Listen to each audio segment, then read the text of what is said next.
Hello friends, good morning. आप सब कैसे हैं? मैं आशा करता हूं कि आप सब अच्छे होंगे और आप सबका पढ़ाई भी सही से चल रहा होगा। हम लोग इस वीडियो में सीखने वाले हैं, याद रखिएगा, जितना जटिल यौगिक होता है एग्जाम में आता है उससे प्रश्न कैसे हल करेंगे और कैसे क्वेश्चन आता है उसी के बारे में इस वीडियो में हम आपको बताने वाले हैं। अगर वीडियो आपको पसंद आए तो वीडियो को लाइक कीजिएगा, शेयर कीजिएगा, चैनल पर नए होंगे तो चैनल को सब्सक्राइब कीजिएगा। चलिए आगे की ओर हम लोग बढ़ते हैं। देखिए क्या क्या पूछेगा। पहले तो यहाँ पर जटिल यौगिक लिख देगा, उसके बाद इसमें से कहेगा कि देखिए क्या क्या नहीं सवाल आएगा आपका, कहेगा कि प्रति आयन कौन सा होता है। दूसरा सवाल करेगा कि केंद्रीय परमाणु या आयन कौन सा होता है। उसके बाद तीसरा सवाल करेगा समन्वय मंडल बताइए। चौथा सवाल करेगा केंद्रीय परमाणु के ऑक्सीकरण संख्या बताइए। पांचवा सवाल करेगा संकुल के प्रकार बताइए। छठा सवाल करेगा उप सहसंयोजन संख्या बताइए। सातवां सवाल करेगा लिगंड बताइए। देखिए आगे है 8 नंबर, वो बोलेगा कि संकरण बताइए। 9 नंबर कहेगा कि उसका आकार बताइए। 10 नंबर में कहेगा कि वो चुंबकीय है कि अनुचुंबकीय है। ये देखिए प्रति चुंबकीय, अनुचुंबकीय, यही पूछेगा आपसे।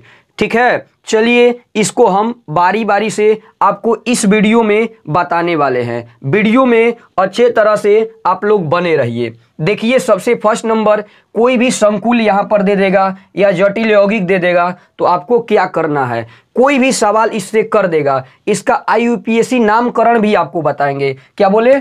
IUPAC नामकरण ये आता है लिखने के लिए, याद रखिएगा। इसको भी बताएंगे नेक्स्ट वीडियो में। ठीक है, पहले इसको हम लोग जान लेते हैं कि कैसे निकालते हैं।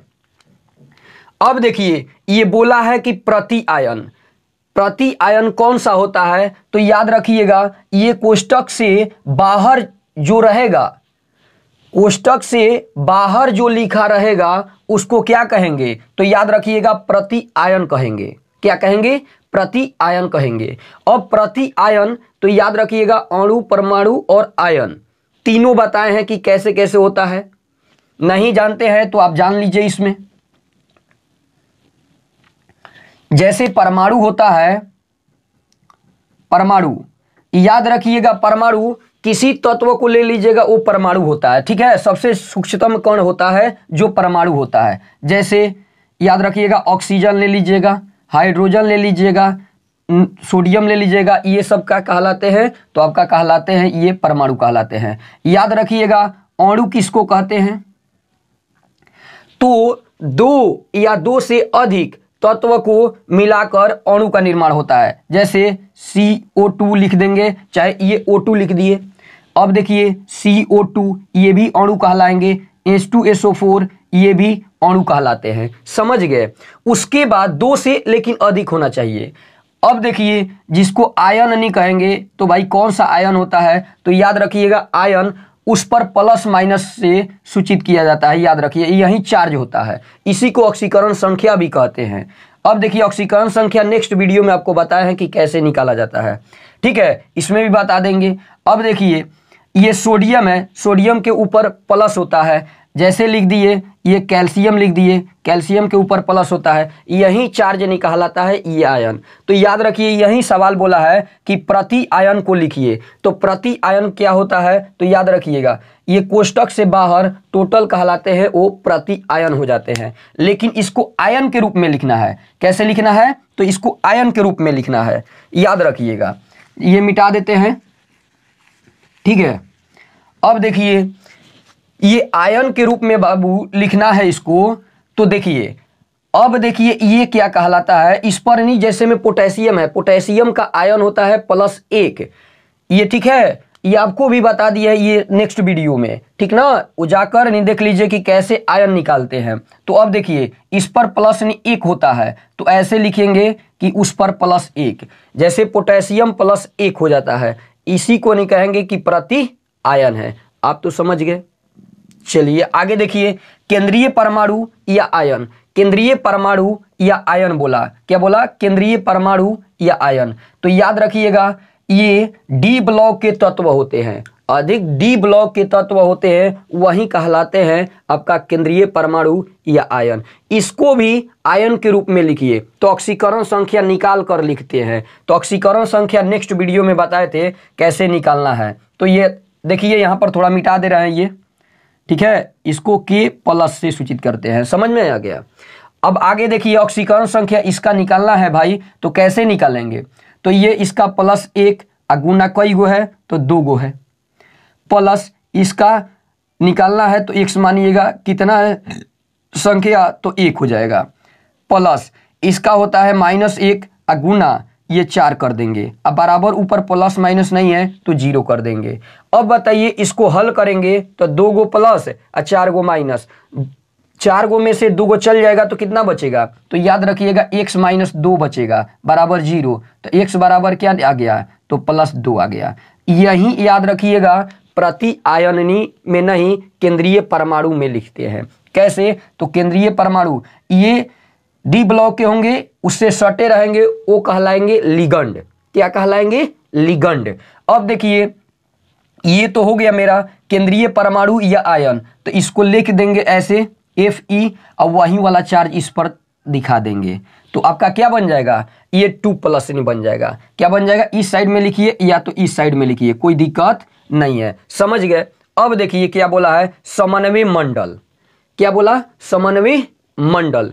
अब देखिए समन्वय मंडल ये कोष्टक वाले को कहते हैं, जितना कोष्टक वाले में अंदर रहेंगे ये टोटल कहलाएंगे क्या चीज? तो समन्वय मंडल कहलाएंगे। क्या कहलाएंगे? समन्वय मंडल कहलाएंगे। अब वही कहलाते हैं, याद रखिएगा, ये क्या कहलाते हैं? वो समन्वय मंडल कहलाते हैं या संकुल कहलाते हैं, याद रखिएगा। अब देखिए इसको कैसे लिखेंगे, तो इधर बाहर ये अंदर दोनों का आवेश बराबर होना चाहिए। तो अब बताइए इस पर कितना आवेश है? तो अभी बताए थे कि +1 होता है, तो इसका हो जाएगा, क्या हो जाएगा? -1। तो वही चार्ज के रूप में इसको भी लिखेंगे। तो देखिए कैसे लिखेंगे, FeCl4 ऊपर माइनस लिख देंगे। समझ गए? इस माइनस को मिटा दीजिएगा, क्योंकि बाहर जितना रहेगा चार्ज उतना ही अंदर पर भी रहता है चार्ज। समझ गए? अब देखिए आगे फिर बता रहे हैं, ये बोला है कि केंद्रीय परमाणु की ऑक्सीकरण संख्या। क्या बोला? केंद्रीय परमाणु की ऑक्सीकरण संख्या। तो केंद्रीय परमाणु के ऑक्सीकरण संख्या कितना हो जाएगा? तो केंद्रीय परमाणु ये था, उसका ऑक्सीकरण संख्या कितना निकाले हैं? तो +2। वही चार्ज को ही बोलते हैं ऑक्सीकरण संख्या। ये भी समझ में आ गया।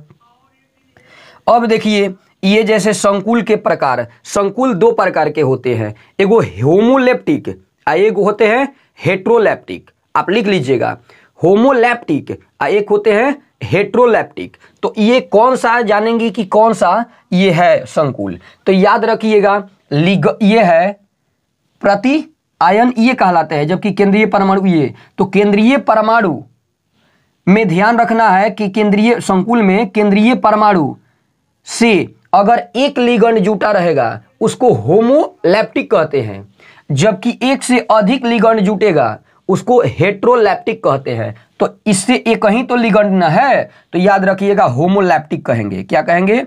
होमोलैप्टिक। समझ गए?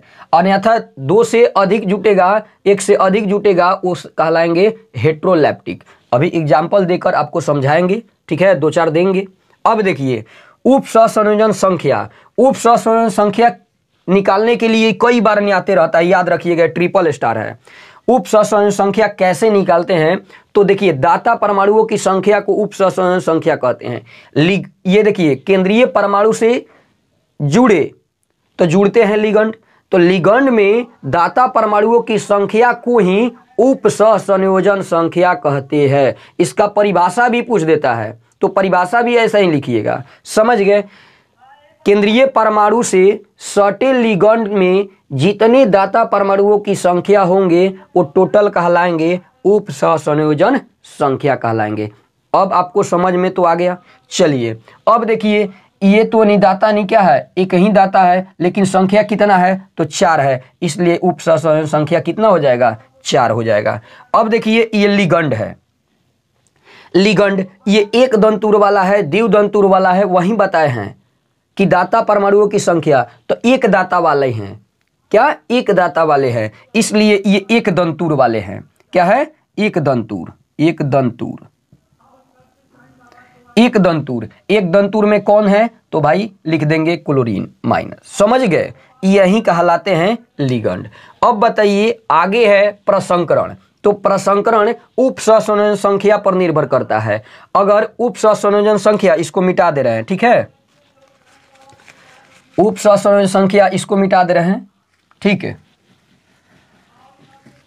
याद रखिएगा उप सहसंयोजन संख्या नहीं कैसे आता है भाई? तो देखिए उप सहसंयोजन संख्या अगर 2 आया तो उसका ये हो जाता है कि प्रसंकरण जो होगा ना, याद रखिएगा जब उप सहसंयोजन संख्या 2 आएगा तो उसका प्रसंकरण होगा, तो याद रखिएगा ESP होता है। जब 3 आ जाएगा उप सहसंयोजन संख्या, उसका sp2 हो जाएगा। जबकि 4 उप सहसंयोजन संख्या आ जाएगा तो sp3 हो जाएगा। जबकि 5 आ जाएगा तो उसका प्रसंकरण sp3 D1 हो जाएगा। जबकि 6 आ जाएगा तो sp3 D2 आ जाएगा। जबकि 7 आ जाएगा तो याद रखिएगा, जबकि 7 आ जाएगा तो sp3 D3 हो जाएगा। समझ गए? कोई तो दिक्कत नहीं है ना। चलिए अब देखिए उप सहसंयोजन संख्या, उप सहसंयोजन देखिए संख्या ये 4 आया, तो 4 आया तो प्रसंकरण नहीं क्या हो जाएगा? तो याद रखिएगा sp3 हो जाएगा। अब इसी से आकार निकालते हैं। इसका आकार याद रखिएगा वो रैखिक होता है। क्या होता है? रैखिक होता है, ठीक है। और दूसरा का क्या रैखिक होता है? ये याद रखिएगा त्रिकोणीय होता है। क्या होता है? त्रिकोणीय होता है, त्रिकोणीय। याद रखिएगा और डिग्री पूछ दे डिग्री तो ये 180 डिग्री का होता है, जबकि ये डिग्री पूछ दे तो 120 डिग्री का होता है। जबकि ये इसका आकार क्या होता है? तो चतुष्फलकीय होता है। याद रखना है चतुष्फलकीय। क्या होता है? चतुष्फलकीय होता है। जबकि इसका डिग्री अगर पूछ दे कि कितना डिग्री के कोण बनाएगा, तो याद रखिएगा ये होता है आपका 109 डिग्री 28 मिनट का कोण बनाता है। समझ गए? ये 28 मिनट का 109 डिग्री, ये डिग्री का चिन्ह है, 109 डिग्री 28 मिनट का ये आपका कोण बनाता है। जबकि देखिए ये 5 आ जाएगा तो sp3 D1 हो जाएगा। 6 आ जाएगा sp3 D2 हो जाएगा। ये सब नहीं आकार कैसा नहीं देता है, तो याद रखिएगा अष्टक फलकीय। अष्टक फलकीय। समझ गए? कोई तो दिक्कत नहीं है।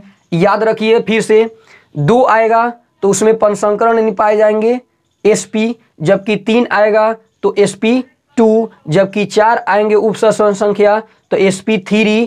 याद रखिए 5 आएगा तो sp3 D1, 6 आएगा तो sp3 D2, 7 आएगा sp3 D3। यही इसका आकार आएगा तो याद रखिएगा वही हम लिख दिए हैं। 2 आएगा तो sp3 उसका आकार हो जाएगा रैखिक। 3 आएगा तो sp2 उसका नहीं हो जाएगा त्रिकोणीय। जबकि 4 आएगा तो sp3 और चतुष्फलकीय। कोण तो बता दिए 180 डिग्री, 120 डिग्री, 109 डिग्री 28 मिनट। जबकि देखिए 5 आएगा तो sp3 D1 अष्टक फलकीय होता है। 6 आएगा तो sp3 D2, ये जान जाइए कि अष्टक फलकीय होता है। आप तो समझ गए, कोई दिक्कत नहीं है। वहीं जान जाइए कि 8 नंबर में बोल रहा है कि प्रसंकरण बताइए, तो प्रसंकरण कितना उप सहसंयोजन संख्या पर निर्भर करता है। आप तो समझ गए। तो देखिए 4 आया है तो इसका प्रसंकरण कितना हो जाएगा? तो sp3। इसका आकार वहीं पूछे हैं 9 नंबर में। इसका आकार, तो आकार यानी कितना हो जाएंगे? तो याद रखिएगा इसका आकार हो जाएंगे चतुष्फलकीय। चतुष्फलकीय। समझ गए? अब देखिए ये अनुचुंबकीय है, प्रतिचुंबकीय है, लौह चुंबकीय है। तो लौह चुंबकीय तो इसमें आता नहीं है, तो याद रखिएगा अनुचुंबकीय आएगा और नहीं तो प्रतिचुंबकीय आएगा। तो याद रखिएगा अगर ऑक्सीकरण संख्या 1 2 3 4 5 6 7 ये जितना आएंगे तो वो कहलाते हैं अनुचुंबकीय। जबकि जिसका ऑक्सीकरण संख्या 0 आ जाएगा, क्या बोले? जिसका ऑक्सीकरण संख्या कौन होता है? तो चार्ज होता है। देखो यहाँ पर लिखे हैं केंद्रीय परमाणु के ऑक्सीकरण संख्या। अगर यहीं पर 1 आया है तो ये क्या हो जाएंगे? अनुचुंबकीय हो जाएंगे। समझ गए? ये क्या हो जाएंगे? अनुचुंबकीय हो जाएंगे। जबकि यहीं 0 आ जाता आवेश तो आपका नहीं क्या हो जाता? तो प्रतिचुंबकीय हो जाता। समझ गए? कोई तो दिक्कत नहीं है। आगे देखिए मेरा एग्जाम्पल। अब संकुल में ये आपका यौगिक दे दिया, अगर यौगिक दे दिया तो आपको कैसे निकालिएगा, तो देखिए ये प्रति आयन बोला है, तो अभी क्या बोले हैं कि प्रति आयन किसको बोलते हैं, तो याद रखिएगा कोष्टक के बाहर वाले को प्रति आयन कहते हैं। तो प्रति आयन दिया है, नहीं दिया है, तो इसमें प्रति आयन नहीं होंगे, समझ गए। अब केंद्रीय परमाणु या आयन, तो केंद्रीय परमाणु या आयन क्या बोले हैं कि ये डी ब्लॉक के तत्व होते हैं, डी ब्लॉक के तत्व होते हैं। तो यहाँ पर डी ब्लॉक के तत्व है ये आयरन। तो आयरन को अब लिखिएगा तो ऑक्सीकरण संख्या निकाल कर लिखते हैं। तो कैसे निकालते हैं ऑक्सीकरण संख्या, तो याद रखिएगा ये इसको मानते हैं x, गुना कितना है संख्या, तो 1 प्लस इस पर आवेश होता है 0, क्योंकि H2O का आवेश होता है 0, ठीक है। ये 2 से गुना कर देंगे क्योंकि संख्या 2 दिया है, इसका -1 होता है, गुना क्या कर देंगे तो 4। अब बराबर उस पर प्लस माइनस है क्या, तो हाँ दिया है अब की बार, तो -1 कर देंगे। तो इसको हल करेंगे तो x -4 बराबर -1, तो उस साइड में जाएगा तो +4 हो जाएगा, तो उसमें से घट जाएगा तो आपका बचेगा +3। यही आपका कहलाएंगे ऑक्सीकरण संख्या, समझ गए। तो याद रखिएगा केंद्रीय परमाणु या आयन के रूप में लिखते हैं इसको, तो Fe 3+ लिखेंगे, क्या बोलेंगे Fe 3+, इधर प्लस लिखिए चाहे उधर प्लस लिखिए, कोई दिक्कत आपका नहीं है। अब समन्वय मंडल कह रहा है, तो समन्वय मंडल बोले हैं कि ये कोष्टक वाले को समन्वय मंडल कहते हैं, लेकिन उसको आयन के रूप में लिखते हैं। अगर बाहर वाला रहता तो उसके बराबर हो जाता, तो बाहर वाला नहीं है लेकिन खुद दिया है इस पर, तो वही वाला लिख देंगे, ठीक है, कोई तो दिक्कतें नहीं है, ये तो बिल्कुल आसान है। यही एग्जाम में तो पूछता रहता है। अब बताइए ये तो लिख दिए, लेकिन कह रहा है कि केंद्रीय परमाणु के ऑक्सीकरण संख्या, तो बताइए केंद्रीय परमाणु के ऑक्सीकरण संख्या, केंद्रीय परमाणु के ऑक्सीकरण संख्या कितना निकाले हैं तो +3, तो यहाँ पर +3 लिख देंगे, समझ गए। अगला देखिए संकुल के प्रकार, अभी संकुल के प्रकार बताए हैं। संकुल 2 प्रकार के होते हैं, होमोलैप्टिक एगो हेट्रोलैप्टिक। तो अब बताइए कि जब ये केंद्रीय परमाणु से लिगंड एक से अधिक जुटेंगे तो हेट्रोलैप्टिक, जबकि एक जुटेंगे तो होमोलैप्टिक। अभी बताए हैं कि होमोलैप्टिक एक जुड़ाए थे, अब की बार देखिए 2 है लिगंड, तो 2 लिगंड है तो उसको क्या लिखेंगे, तो संकुल के प्रकार में लिखेंगे हेट्रोलैप्टिक। क्या लिखेंगे, हेट्रोलैप्टिक। ये ऑब्जेक्टिव सवाल करते रहता है, याद रखिएगा। अब कह रहा है कि उप सहसंयोजन संख्या बताइए, तो उप सहसंयोजन संख्या में कितना, अब देखिए उप सहसंयोजन संख्या कैसे निकालते हैं उसको बताए हैं कि केंद्रीय परमाणु या आयन से जुड़े लिगंड में उपस्थित दाता परमाणुओं की संख्या को उप सहसंयोजन संख्या कहते हैं, समझ गए। तो अब देखिए इसमें उप सहसंयोजन संख्या यानी कितना हो जाएगा, तो याद रखिएगा इसमें 1 होते हैं दाता, इसमें 4 है, तो 1 गुना 2 तो कितना हो जाएंगे 2 और 2 गो और 4 गो कितना हो जाएंगे 6 गो, उप सहसंयोजन संख्या कितना हो जाएंगे तो 6 हो जाएंगे, समझ गए। आगे देखिए फिर लिगंड, लिगंड अब देखिए कि कौन सा है लिगंड, तो याद रखिएगा लिगंड निकोई गो है, तो एक यहाँ पर है और एक यहाँ पर है, 2 लिगंड है, लेकिन 2 लिगंड में है तो बताइए H2A यहाँ पर लिख देंगे। तो ये भी एक दंतुर वाले हैं, कौन कौन है, एक दंतुर, एक दंतुर, एक दंतुर लिगंड, ये सब है। तो एक दंतुर लिगंड में कौन कौन है भाई, तो अब देखिए एक दंतुर, द्विदंतुर, बहुदंतुर भी होते हैं, तो एक दंतुर वाले हैं, क्योंकि दाता परमाणुओं की संख्या अगर 1 हो तो उसको कहते हैं एक दंतुर, जबकि दाता परमाणुओं की 2 हो तो उसको कहते हैं द्विदंतुर, जबकि यानी 2 से अधिक हो दाता परमाणुओं की संख्या तो बहुदंतुर कहलाते हैं, समझ गए। तो अब बताइए इसमें होते हैं 1, तो इसलिए यानी इसमें लिख देंगे यहाँ पर एग्जाम्पल, और ये भी यानी क्लोरीन होता है तो इतना ही लिख देंगे, समझ गए। आगे देखिए परसंकरण बताए हैं, परसंकरण निर्भर करता है उप सहसंयोजन संख्या पर। 6 है तो इसका यानी क्या हो जाएगा 6 आ जाएगा, तो sp3 और D2 हो जाएगा, समझ गए। अब देखिए जबकि आकार इसका हो जाएगा तो अष्टक फलकीय हो जाएगा, अष्टक फलकीय हो जाएगा, अभी बताए हैं, कोई दिक्कत तो नहीं है। अब देखिए प्रतिचुंबकीय अनुचुंबकीय क्या चीज पर निर्भर करता है, तो याद रखिए ऑक्सीकरण संख्या पर निर्भर करता है। ऑक्सीकरण संख्या +1 आए, +2 आए, +3 आए, अगर 1 2 3 आए 4 5 6 ये अंक आए तो याद रखिएगा वो हो जाता है अनुचुंबकीय, जबकि 0 आ जाता है तो याद रखिएगा प्रतिचुंबकीय कहलाते हैं। तो ये भी है क्या चीज, तो याद रखिएगा अनुचुंबकीय है। समझ गए। चलिए आगे एग्जाम्पल आपको देते हैं, इसको पहले नोट कीजिए।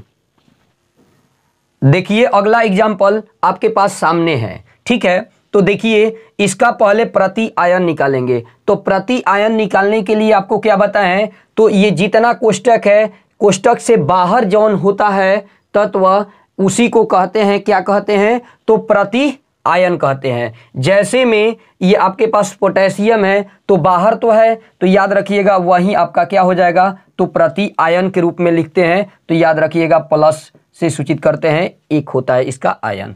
देखिए अगला केंद्रीय परमाणु या आयन। केंद्रीय परमाणु या आयन किसको बोले हैं, तो याद रखिएगा कोष्टक में अंदर डी ब्लॉक के तत्व होते हैं वही कहलाते हैं। आपका इसी साइड में रहेंगे या उस साइड में रहेंगे कोई दिक्कत नहीं है, लेकिन डी ब्लॉक के तत्व होना चाहिए, वही केंद्रीय परमाणु या आयन कहलाते हैं। तो आयन के रूप में इसको लिखना है। तो ऑक्सीकरण संख्या निकालिए पहले। तो देखिए इसको निकालना है तो मान लेते हैं x। तो अब देखिए इसका प्लस 1 होता है, गुना किससे, तो 3 है तो 3 से, प्लस इसको x माने हैं, गुना संख्या इसका कितना है, तो 1, प्लस इसका आवेश कितना होता है, तो -2 होता है, गुना कितना हो जाएगा, तो 3। ये भी बताने वाले हैं कि किस पर कितना आवेश है, और चाहे पिछले वीडियो में भी बता दिए हैं ऑक्सीकरण संख्या कैसे निकालते हैं, ठीक है। इस पर तो आवेश नहीं है तो याद रखिएगा इसको क्या कर देंगे, 0 कर देंगे, कोई तो दिक्कत नहीं है। समझ गए। अब देखिए इसको हल कर दीजिए, +3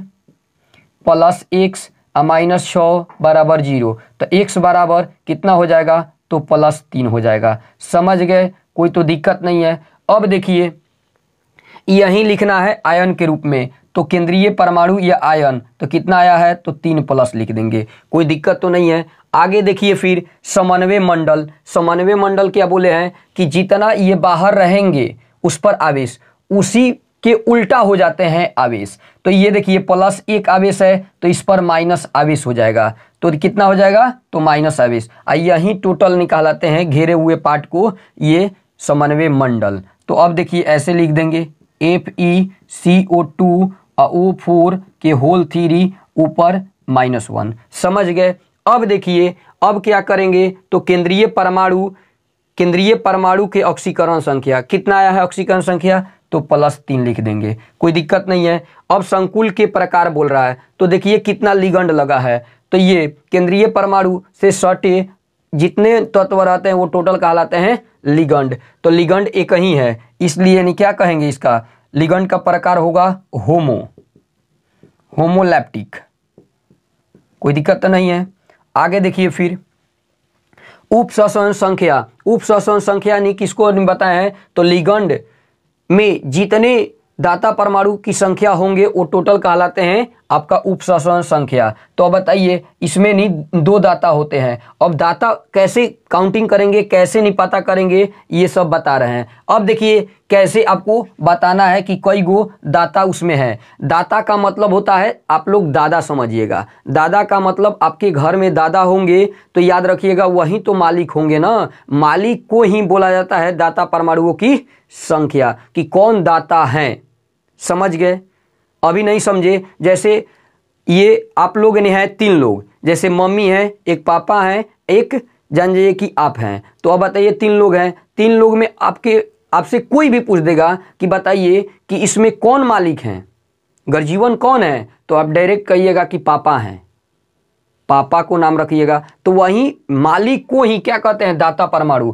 अब बताइए जैसे ये दाता परमाणु है तो C2O4 है, तो इसको कैसे लिखेंगे, तो ये संरचना लिख दीजिएगा, बस दाता निकल जाता है। तो देखिए कैसे, C1 2 है तो इसे 2 कर देंगे। अब बताइए ये 4 है, एक यहाँ पर कर देंगे, एक यहाँ पर कर देंगे, एक यहाँ पर कर देंगे, एक यहाँ पर कर देंगे।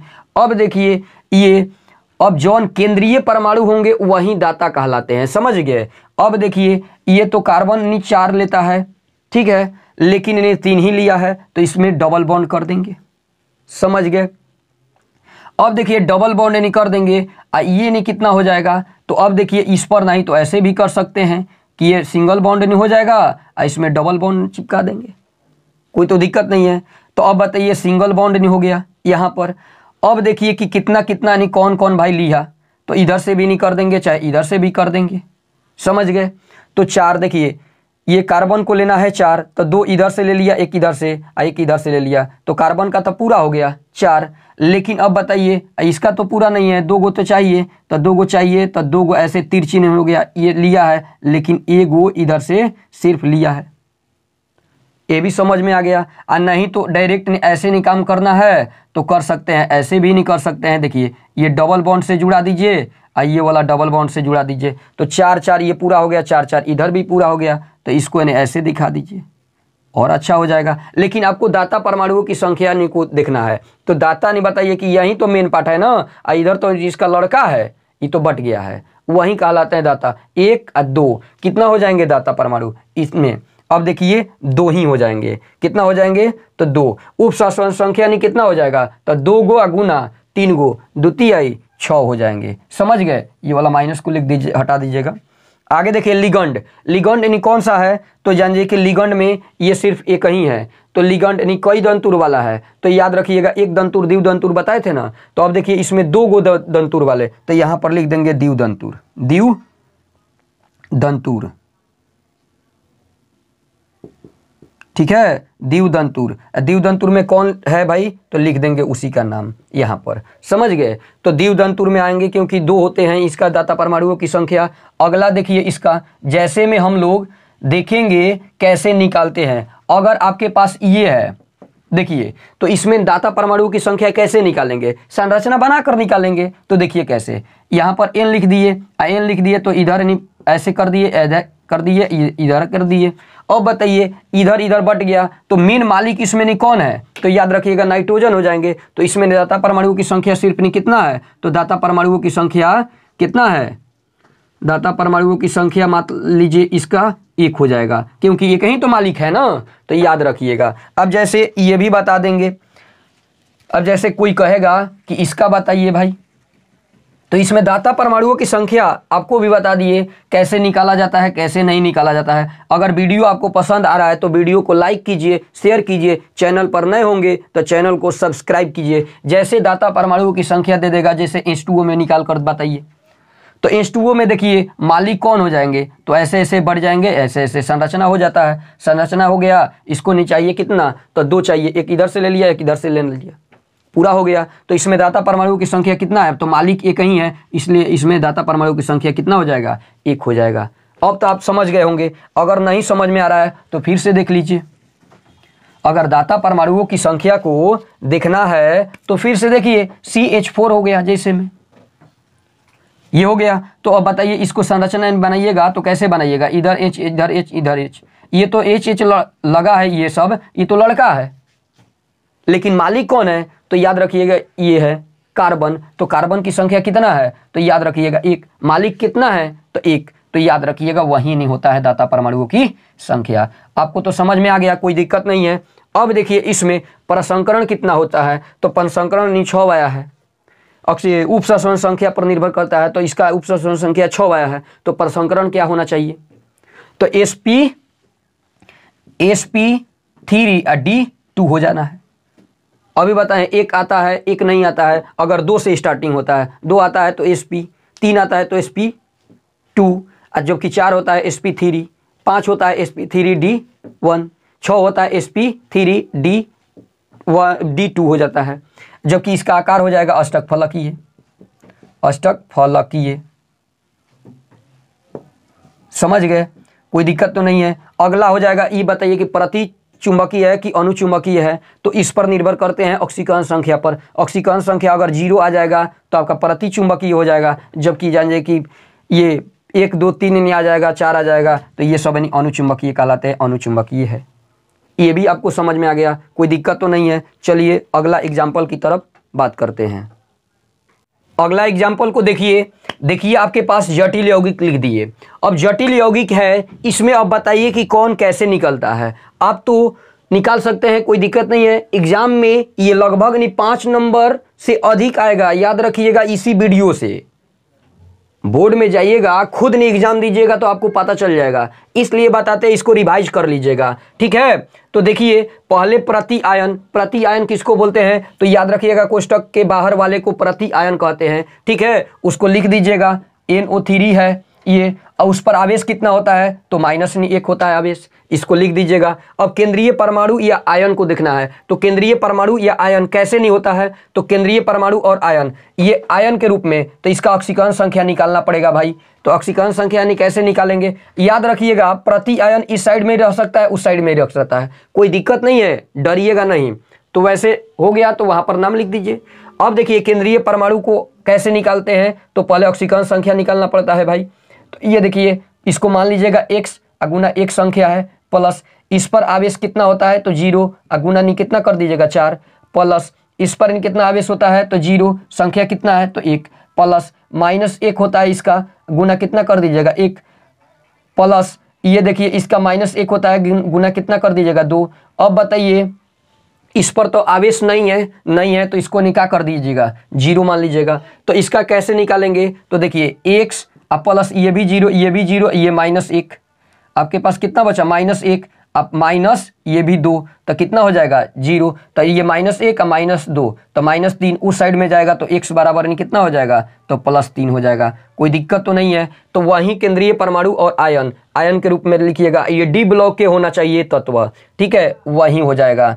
ये देखिए 3 प्लस लिख दीजिएगा, कोई दिक्कत तो नहीं है। समन्वय मंडल, अभी क्या बोले, प्रति आयन पर जितना आवेश रहता है और उसके उल्टा जस्ट आवेश हो जाता है समन्वय मंडल पर। तो अब बताइए कि कितना आवेश हो जाएगा, अपोजिट होता है, प्लस है तो माइनस, माइनस है तो प्लस, क्योंकि उल्टा हो जाता है। जैसे नहीं होता है तरजुई, तो इस साइड में अगर इधर भारी है तो इस साइड में उठ जाएगा, अगर इस साइड में भारी करिएगा इस साइड में उठ जाएगा, तो अपोजिट होता है, एक दूसरे का उल्टा होता है, समझ गए। तो वही यहां पर लिखना है। तो देखिए -1 होता है, तो इस पर कितना हो जाएगा, +1 हो जाएगा। अब वही वाला लिख दीजिएगा,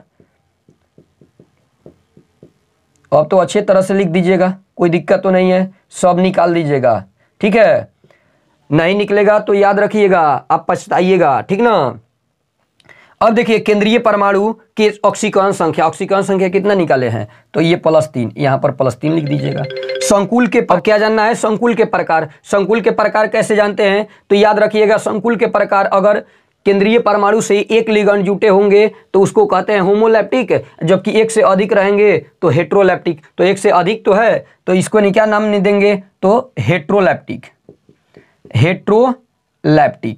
ठीक है, याद रखिएगा। अगला देखिए उपसंसन संख्या कैसे निकालते हैं, तो लिगैंड में दाता परमाणुओं की संख्या को क्या कहते हैं, उपसंसन संख्या कहते हैं। अभी इसका दाता परमाणुओं की संख्या निकाले हैं, इसका भी निकाले हैं। तो अब देखिए इसमें 1 होते हैं, 1 गुना 4, तो 4 हो जाएंगे। इसमें 1 होते हैं, तो 1 गो है, संख्या तो नहीं है, 1, 4 गो आ 1 गो, 5 गो, अब 5 गो यहाँ पर 1 रखिएगा, तो कितना हो जाएंगे 6, बराबर कितना हो जाएंगे, तो 6 आ जाएंगे। नहीं समझ में आया, फिर से देखिए, ये इसमें 1 निकाले हैं, 1 गुना कै गो है, 4 गो है, तो 4 हो जाएंगे। इसमें 1 इसमें 1, तो देखिए 4 2 6 गो हो जाएंगे। इसमें लिगैंड अब बताइए कि लिगैंड यानी कौन कौन है, तो देखिए एक दंतुर वाला है, ये भी एक दंतुर वाला है, लेकिन ये भी एक दंतुर वाले हैं, टोटल एक ही दंतुर वाले हैं, द्विदंतुर वाले नहीं है और बहुदंतुर वाले भी नहीं है, तो वहीं हो जाएंगे। तो एक दंतुर वाले हैं, कौन है, तो एक दंतुर। तो एक दंतुर में कौन कौन लिगैंड है, तो लिख दीजिएगा, ये है NH3 H2O और यानी क्या है, ब्रोमाइड, ठीक है।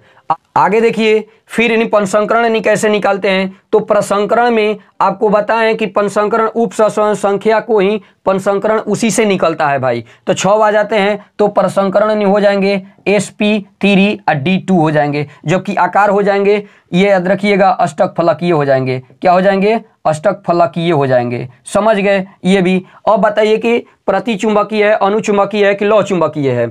अब बताइए तो प्रतिचुंबकीय लौह चुंबकीय कौन है भाई, तो लौह चुंबकीय तो नहीं होता है, प्रतिचुंबकीय न तो क्या होते हैं, अनुचुंबकीय। तो अब बताइए, अभी बताए हैं ऑक्सीकरण संख्या 1 2 3 अंक में आए तो याद रखिएगा अनुचुंबकीय कहलाता है, जबकि 0 हो जाता है तब ही सिर्फ नहीं हो जाता है, क्या चीज, ये प्रतिचुंबकीय हो जाते हैं। तो ये भी याद रखिएगा, जिसमें और एक बता रहे हैं, जिसमें अजुग्मित इलेक्ट्रॉन की संख्या रहेगा, जिसमें अजुग्मित इलेक्ट्रॉन की संख्या रहेगा तो याद रखिएगा अनुचुंबकीय कहलाते हैं।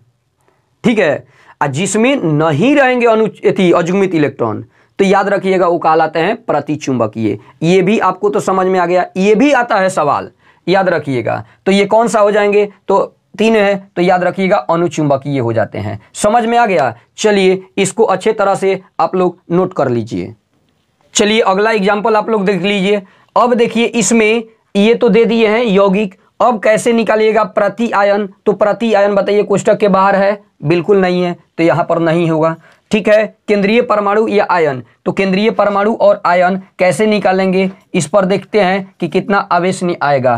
तो अब देखिए ऑक्सीकरण संख्या इसको मान लीजिएगा x, इसको क्या मान लीजिएगा x, समझाए हैं x अगुना कितना संख्या 1 प्लस इस पर आवेश कितना होता है तो 0 अगुना करिएगा 4, अब उधर नहीं है तो 0, तो x बराबर आपका क्या आया तो 0। तो याद रखिएगा केंद्रीय परमाणु यहाँ पर निकेल हो जाएंगे क्योंकि डी ब्लॉक के तत्व हैं। अब उस पर आवेश कितना है तो 0 है, कोई दिक्कत तो नहीं है। समन्वय मंडल, तो अब बताइए कि इधर तो प्रति आयन नहीं है तो ये समन्वय मंडल उतना ही हो जाएंगे। समझ गए, कोई तो दिक्कत नहीं है, 0 इस पर। अब बताइए अब इसमें केंद्रीय परमाणु की ऑक्सीकरण संख्या कितना निकाले हैं तो याद रखिएगा 0 हो जाएगा। अब संकुल के प्रकार, संकुल यानी कौन सा प्रकार के हैं तो याद रखिएगा ये बताए हैं कि केंद्रीय परमाणु से सटे लिगेंड को अगर 1 रहेंगे तो यानी क्या हो जाएंगे होमोलैप्टिक, जबकि 1 से अधिक हो जाएंगे तो हेट्रोलैप्टिक, तो होमोलैप्टिक हो जाएंगे, होमोलैप्टिक क्योंकि 1 ना है। आगे देखिए फिर उपसंहरण संख्या किसको कहते हैं तो दाता परमाणुओं की संख्या को उपसंहरण संख्या कहते हैं। इसमें दाता परमाणुओं की संख्या कितना है तो याद रखिएगा 1 है, तो 1 का गुना नहीं कितना हो जाएगा तो 4। तो अब बताइए इसमें 1 गुना 4 तो 4 आ जाएंगे। अब बताइए लिगंड यानी कौन दंतुर वाले हैं तो 1 दंतुर वाले, 1 दंतुर लिख दीजिएगा। 1 दंतुर कौन है भाई तो CO है। ठीक है, आगे देखिए फिर ये तो CO लिख दिए। अब यहाँ पर देखिए प्रसंकरण नहीं चलता है उपसंहरण संख्या पर, तो कितना है तो देखिए 4, तो 4 नहीं हो जाएंगे तो आपको बताएं कि sp3 हो जाएंगे प्रसंकरण, इसका आकार हो जाएंगे तो चतुष्फलकीय। ठीक है, आगे देखिए फिर ये प्रतिचुंबकीय अनुचुंबकीय है, कौन है भाई तो देखिए आवेश कितना आया है तो याद रखिएगा ऑक्सीकरण संख्या 0 आया है तो ये प्रतिचुंबकीय कहलाते हैं। कौन कहलाते हैं तो प्रतिचुंबकीय। अब इतना एग्जाम्पल आपको समझा दिए, इससे अब क्वेश्चन छूट जाए तो आप ही में गलती है, आपका ही गलती है। तो याद रखिएगा इसी के वजह से बोलते हैं विस्तार से वीडियो देखिए। अगर स्टार्टिंग करते हैं शुरू से अंत तक वीडियो को देखिए। अगर वीडियो आपको पसंद आया है तो वीडियो को लाइक कीजिए, शेयर कीजिए, चैनल पर नए होंगे तो चैनल को सब्सक्राइब कीजिए। क्वेश्चन को ऐसा ही बनाते हैं। तब तक के लिए जय हिंद दोस्तों, अगला वीडियो को इंतजार करिए आप लोग। ठीक है।